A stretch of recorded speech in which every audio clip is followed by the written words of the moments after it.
catch of the year. The clock continues to move. Wentz, deep ball. Dotson in double coverage.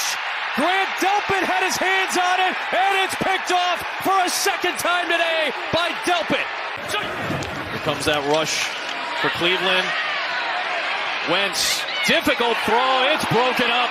Was looking for McLaurin. The rookie Emerson stepped in, their third-round pick out of Mississippi State. Out the half. Gives it his best. Is it enough? Hits the crossbar and goes through. Right out of the Justin Tucker playbook. Unbelievable. Well, the breaks are going Green Bay's way, but I think they're making their own. What a perfect strike. And right there, instead of doink, it goes boom, bing. I don't know. Son. Right into the net, actually, Happy in the end. New Year to them. Look at this. I mean, everything going the Packers' way. Every bounce. Hit a three-pointer, hit it off the front, goes in. 27-3. This whole team, Rich Bisaccia today, special teams is outstanding. And I think this team, they win next week, let's say, there's 5 in a row.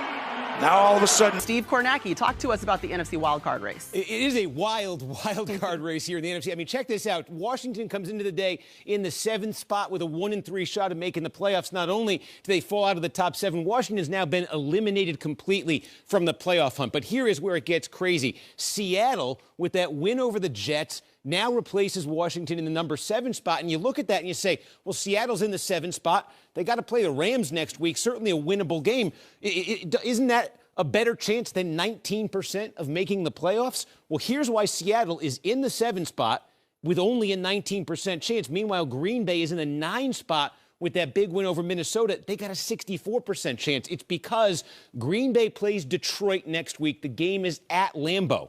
So if Green Bay wins that, they go to 9-8. Obviously, they would then jump Detroit in the standings. And even if Seattle beats the Rams next week, Seattle and Green Bay would have the same record. Green Bay's win next week would be a conference win. If they beat Detroit, it's an NFC win. And by winning another conference game, Green Bay would overtake Seattle in the tiebreaker. They would come down to conference record. Right now, Seattle has that advantage over Green Bay, but one more conference win for Green Bay, they get the tiebreaker. They jump Seattle. So it's Green Bay in 9th place right now that controls the path to the playoffs. Seattle would need to win next week and have Green Bay lose. Detroit would need to win next week and have Seattle lose. The only one with a clear path, believe it or not, it's Aaron.